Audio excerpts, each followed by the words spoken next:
guys, it's Patty Robertson again with PMI Virginia. Today I wanted to chat a little bit about renting to military.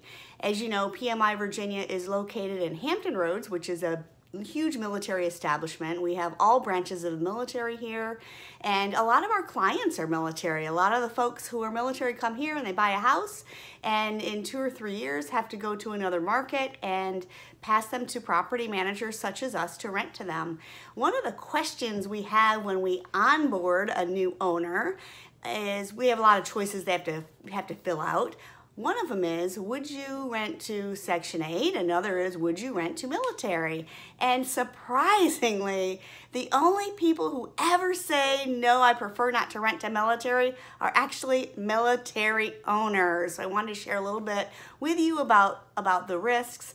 Most landlords believe military tenants are golden, and they're pretty darn good. But as with every tenant segment, there are risks you take as a landlord, and we're going to talk about some of those just so you're more educated and can be more cognizant when you're screening the military, just like you screen everybody else. If you look at the text part of our blog post, I'm going to share a lot of our actual tips and tricks and how you look at some of the paperwork we talk about. So take a look at that as well. If you're just watching the video, go visit our website and click on that blog post and you can get some more tools. So one of the things that you have to be aware of if you're renting to military is that service members are exempt from some of your state and local laws.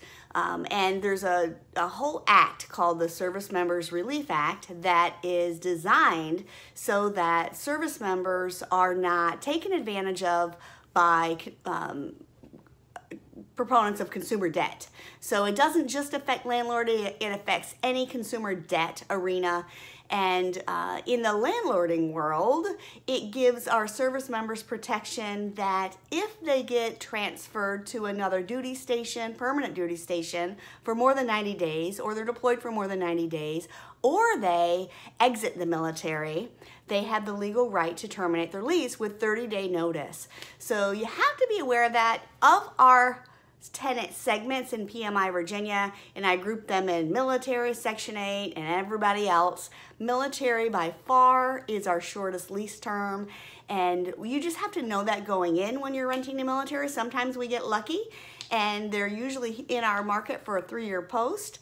And we always encourage people to coordinate their lease days with their orders if they can. But as everyone who's in the military knows, what the military says goes, and sometimes they change their mind. So just because a military member thinks they're going to be here for 30 years doesn't mean they really are. I'll tell you a story about an owner I'm still managing for. She brought us a property in June of that particular year. And, you know, we always ask, why are you turning this over to a property manager? Why are you renting your property when you're not living in it? And her story was, she knew that in Japan, in December of that same year, she was being transferred to out of the country to Japan. And she also was a smart cookie and knew that December is a terrible month to be finding a tenant. At PMI Virginia, we try to avoid the months of between October and February to expire lease dates as a general rule. And this woman, she was smart enough to know that, so she brought us our house to turn over in June because it was a more optimal time to find a tenant, knowing full well that she was going on to rent somebody else's house, knowing full well that that person was probably not going to know all the things to check, and she would just be able to exercise her rights under the Service Members Relief Act and terminate her lease in 6 months because that's her right. So one of the things you want to do when you're renting to military is always request to see a copy of their most current orders, and they can get that in a jiffy. Usually they have those really handy. We have them just upload those with their application so that I want to be able to see that they have been assigned here to our market. And then you also want to look on the orders. There'll be a PRD, projected rotation date, and it will be organized by 4 digits. The first 2 digits are the year, second 2 digits are the month, and that's the date the military projects that they're going to be rotating out to a different duty station or different duty assignment. So it doesn't necessarily always mean that they're going to be changing markets. The military member will tell you what they usually have an idea of what the long-term plan is and how often they're going to be moving, but you want to look at that and make sure that it is that at least to the best of their intentions, they will be able to fulfill the initial lease term that you decide upon. Another thing you want to look at is we use our standard income criteria when we're screening military. It's a multiple of the rent, so we use 3 times rent. So you want to look at that, but most military members, once they get above an E1 rank, get what's called BAH, a basic allowance for housing. And you want to ask to see, in the military world, a pay stub is called an LES. You want to see a copy of their LES. And on the LES, one of the boxes will be there'll be wages, but then there will also be, or gross earnings, I think they call it, BAH. That's basic allowance for housing. And usually, in the military members that we get applications from, usually that BAH amount is above the amount we're asking for rent. Most of them like to stay under their budget. They're typically pretty financially responsible people as a general rule, although you want to screen them because that's not the case with everyone, as with all tenant groups. But the BAH is usually above the rent amount, and you just want to make sure that you're adding that in to their wages when you're calculating their 3 times earnings. Another thing you can see on the LES, on the earnings statement, is you can see what family type that BAH is budgeted for. So it will tell you if it's a single person, it will tell you if it's a person and spouse, it will tell you if it's multiple people. And you can compare that to your application just as part of your screening. You're just looking to make sure everything looks logical. Now, a couple stories. This past 4 months, we had, now let me preface this to say that by far the majority of the time, our military members either come close to fulfilling lease terms or fulfill most of the lease term. And they almost always turn over properties that are in really good condition. As a general rule, they're great, strong tenants. But I had 2 cases in the last 4 months where a military member was in our house and did not get a change of duty station and just decided to go live in base housing. They just abandoned their lease right in the middle of the lease because they decided they wanted to save some money, and a spot opened up in base housing, and they moved out of our property and moved into base housing. And when that happens, whenever a military person tries to do something that is not legal, my first recommendation is, hey, do me a favor, get a copy of your lease, take it to see your JAG. The JAG is the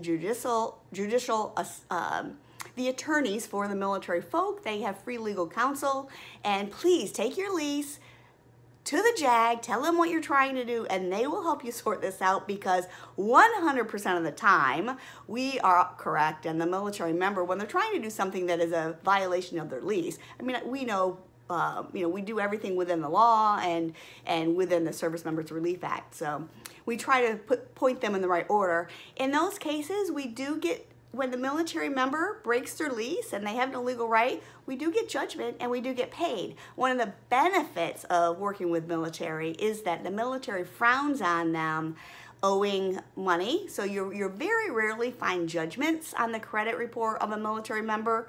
And when they do owe money, and you go through the course of getting a judgment, lots of times you don't even have to get a judgment. Lots of times they just make it right. The threat of a judgment is enough.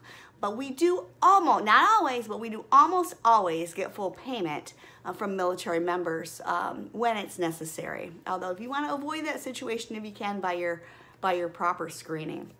In terms of taking care of a property, again, the majority of the time military members are very responsible renters. But I'll tell you that in my world of both property managing and being a landlord, the highest amount of damage I've ever had in a property was a property I owned myself, and it was a military. I had 3 military officers. They were flyers. I love these guys. They were among my tenant rankings. They were among my favorite tenants of all times. But they were young guys who they were gone a lot. They weren't in the house very much. It was a higher end house. It was one of the second house we had ever flipped. And we did it just as the market was declining, paid a little too much, over rehab, you know, one of those deals. And so we rented it, actually rented it for about 10 years and sold it last year. So these guys called one day out of the blue and said, hey, can you come look at our house? We are having an issue in the medicine cabinet. There keeps getting mold in it. We can't get the mold to stop coming to it. I'm like, this does not sound good. So we go out and discover that there's mold in a third of the house. These guys, this was a house that it's an old house in Norfolk, Virginia, and it had the old steam radiator heat. And when we flipped it or rehabbed it, we put new central air, but the heat worked fine. We just wanted to update it, and we didn't want to have holes in the floors, and the heat worked great, so we left it as a backup heat source. And what the insurance company believes happened is in one of the lines in the wall with the steam heat, it must have gotten a pinprick in it. And so there was hot steam spraying inside the wall between the studs.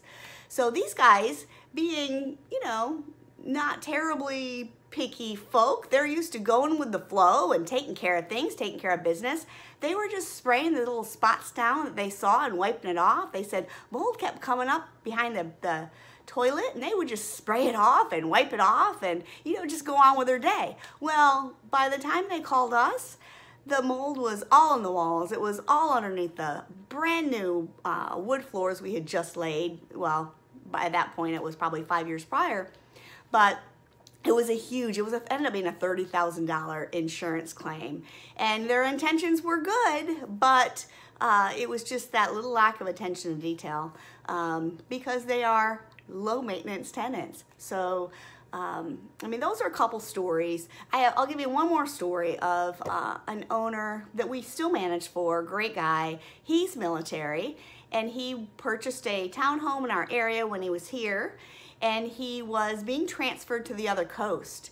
And while he was this is before he hired us, while he was in the process of moving, he put his furniture up for sale, most of it. He was trying to, you know, just declutter and minimize the amount of stuff he had to move cross country, and he was selling his furniture. And along came, during his yard sale, a military couple who said, well, you know, we'll take some furniture, but what are you doing with the house? We'd really like to rent the house. And so he rented them the house, not being a professional landlord, not ever having any property management experience. He made some mistakes. He gave them an IOU for the furniture they bought.